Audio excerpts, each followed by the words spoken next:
Welcome back in, everyone, with a familiar face here. If you've been following with our Palmetto playbook from the beginning, you'll recognize a familiar face here with Sam Weiderhaft. If you're a Coastal fan and you've been following baseball, football, basketball, you've definitely heard this man's voice. You've seen him on camera, one of the voices of the Chanticleers. Thank you for joining us. Yeah, I appreciate coming on. It's always great to talk Coastal Carolina athletics, so excited to be on here. Definitely an exciting time for sure with with everything going on for the Chants. Last time we had you on, I believe you were still the public address announcer for football and men's basketball. I know your responsibilities have elevated this current season. Yeah. There's been, I guess I was on late November of last year, and there's been a lot of changes to my life since that last episode. But I was broadcasting for the Myrtle Beach Pelicans. I was with the Pelicans for 4 years, from 2021 to 2024, and did a lot of stuff for CCU as well during the baseball off season, and also worked for the Myrtle Beach Bowl game as well. So I've been involved with Coastal Carolina for a while, and then was lucky enough to get a full-time position back in March as not only a broadcaster but a sports information director as well for many of our sports. So I've gotten to take the reins on the football, the men's basketball, and the baseball broadcasts, and I've also gotten to work with a lot of our other sports as well. So it's been a great few months. We had an Omaha trip in the middle there, really right when I first started, so that was really fun. But just working with our coaches and working with our athletes and our staff has been really awesome. What's that that transition been like? Because I believe you were kind of like the public address announcer, switching to now play-by-play. Yeah, so I've always kind of done both. I did play-by-play for Coastal soccer. I did softball for a while. I did a little bit of baseball as well. I was on the women's basketball broadcast for a while, and then for football games I was doing the PA announcing for about 3 years, which I really enjoyed. I love getting that instant feedback from the fans when you're trying to get them excited for a third down or a first down and stuff like that. It's just really cool to hear that noise. But now going to the broadcast here, we're 2 home games down, and I do the games on ESPN Plus, so doing it on TV. And I hadn't really done football for a few years, so just trying to get back in the swing of things and figuring out what I have to get better at, what's going to make the broadcast better, and stuff like that. But it's I've enjoyed it so far. I really enjoy doing play-by-play broadcasting and just being able to bring that game environment back to the fans at home. Walk us through your, I guess, we see you on the camera, I guess, for those games. What's your day-to-day schedule for these game days? For game days, yeah, it's it's different for depending on what sport. I'll go through football and what's been going on so far for our first couple of games. But we've had some night games, which I think is great because I get to enjoy the first round of games that start at noon before I have to go to the stadium and get going on our game. But I'll typically get up. I'll finish up my prep. The preparation for a broadcast is a week-long process for football. So we got a game this Saturday. I started today working on Coastal and doing my preparation there and getting all my stats and storylines. And, we have meetings with coaches throughout the week. We usually meet with Coastal on Wednesday and the opposing team on Thursdays. We have a phone call with them to just get storylines and just more info going into a broadcast. So that's a week-long process. Takes a lot of work. There's a lot that goes into it. Saturday, just kind of polishing things up. I usually like to get up and get a workout in so I feel good about myself going into the game. I typically I'll drink my green tea, which is something I mentioned on the first time I was on the Palmetto playbook, how much I enjoy green tea. But that's a part of my game day routine. I'll do that. Typically head to the stadium about 3.5 hours before kickoff and print everything out and put it on my little folders that I have to make sure I can see everything and get all that stuff ready and then get to the stadium and set everything up and get comfortable in the broadcast booth and then we're rolling. We record our open for the broadcast, and kickoff happens, and then it's all go from there.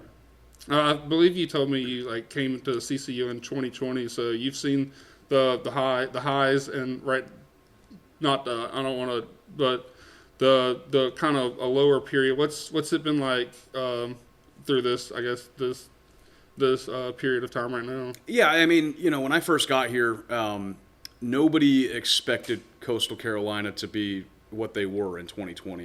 Going into that year, they were picked last in the Sun Belt. Nobody knew who Grayson McCall was.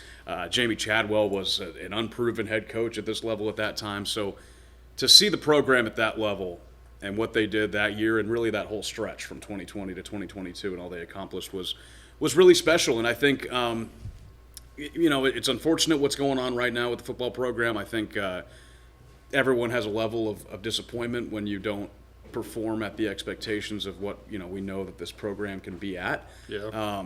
But the great thing is that this program has been there before, and I have no doubt that Coastal is going to be at that level once again. Just figuring some things out right now. It's been a little tough. Obviously, it's at this Group of 5 level. There's a lot of turnover, right? And the transfer portal has completely changed everything.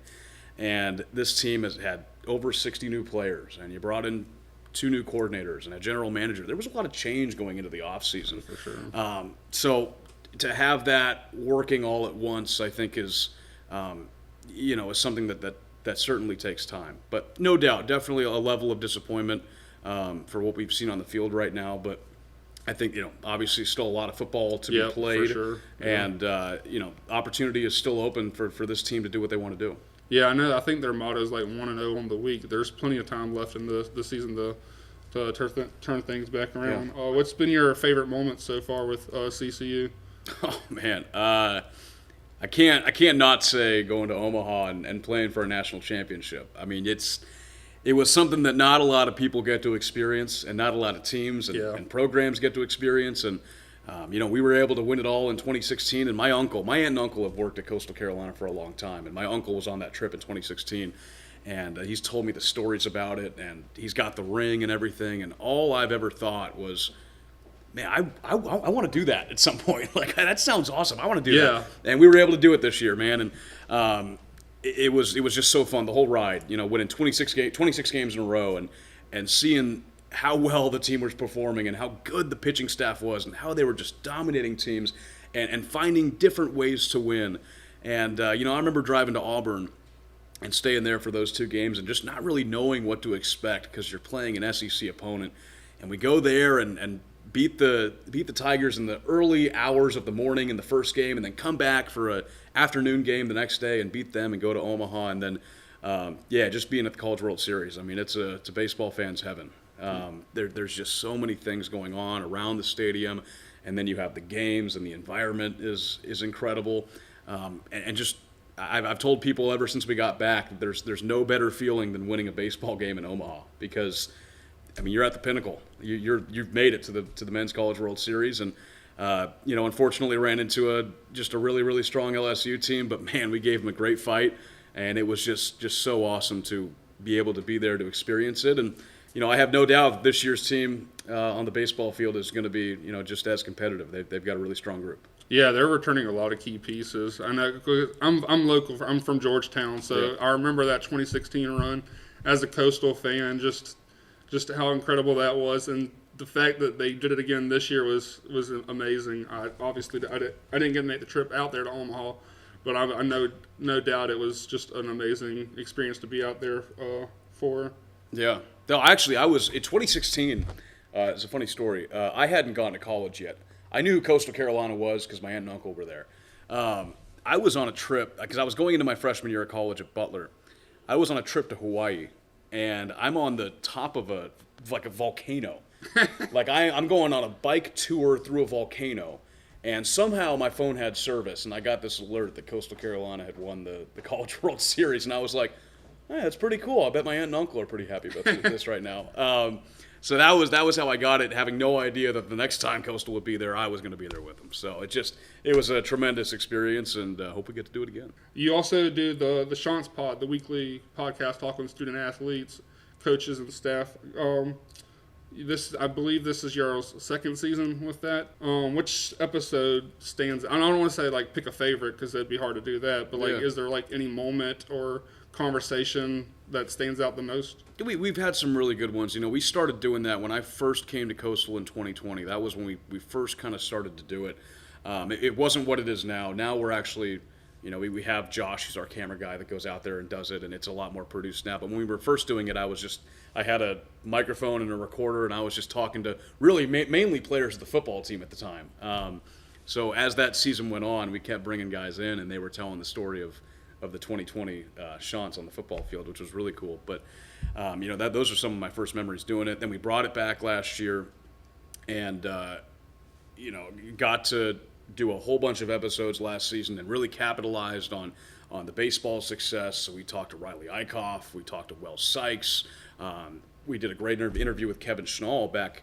I think it was December. I mean, it was well before the season had started. It was still pretty cold outside, and we were talking to Coach Schnall just about his team, and he was very confident back then about what he had, and he was pretty much right about everything. But we've had so many cool moments. Then this year we've gotten back into it, and we're talking to members of the volleyball team and our soccer head coaches, and have had some football players on as well. But I think the big one that stands out to me was, this had to be, I think this was September 2024, and Caden Bodine, who was the big star of the baseball team, we had him on, and we actually did the interview right by home plate. So, like, his chair was in the right-handed batter's box, mine was in the left-handed batter's box. And we just sat there for probably 20 minutes and talked about what he was doing in the off-season and how he's gotten better, and his hometown, his family, all that stuff. And it was a really cool conversation. Baseball season happens. We go to Omaha. We're the runner-up. And then he gets drafted in the first round of the Orioles. So, just seeing that and getting to talk with him in what was a really cool location was really fun. But, yeah, I mean, that's the whole thing. That's why we do the Sean Pod, is to tell our stories and tell our athletes' stories and tell our coaches' stories, and just make Teal Nation more aware of who's on the court or who's on the field. So it's been a really cool show that I've been a part of. Yeah, I was been watching this season too, like earlier today, during my work day. The conversations are really good. I enjoyed listening to them. Yeah, it's fun, man. You never know what you're going to get. I mean, we got one tomorrow with one of our volleyball players, and she's an international student. So, and they always have really interesting stories of how they found Coastal and why they chose Coastal in the first place. So, you start talking to these athletes and you start having them tell these stories, and it's just really interesting because everyone has a different story, a different perspective, and that's what the show is all about. It's just getting into that more. If you remember, like when you were last on this show, Allison and Tegan started off that conversation bringing up Taylor Swift. It's ironic that we have you on the week after she drops an album. So I just have to ask, what are your thoughts on the life of a showgirl? Well, I will say, I mean, I was pretty shocked the first time I came on here that somebody had to tip them off about my Taylor Swift fandom, because I don't know how Allison went back and found that. But the life of a showgirl, man, it's first listen, I've really enjoyed it. I've enjoyed it. There's been, I think, a lot more criticism with this one than I've seen in past albums. Some people saying that the lyrics aren't as good, and she's not writing like she used to. I don't know. I gave it one listen and I was like, yeah, this is pretty good. And that I truthfully was not a huge fan of the last one, the Tortured Poets Department. So to hear this one was kind of refreshing for me. But no, I enjoyed it. I thought it was pretty good. Yeah, that's great to hear. I mean, when you're Taylor Swift, that's a high bar to live up to. So, yeah. That's right. As we close things out, I just kind of want to get an idea, like, what's the biggest piece of advice for someone trying to, model a career path similar to what you've been doing so far? Yeah, just get involved in whatever you can. I've said this to kids many times before, but when I was in college at Butler University, I was just trying to get involved in whatever way possible. So I was working cameras. I was doing graphics.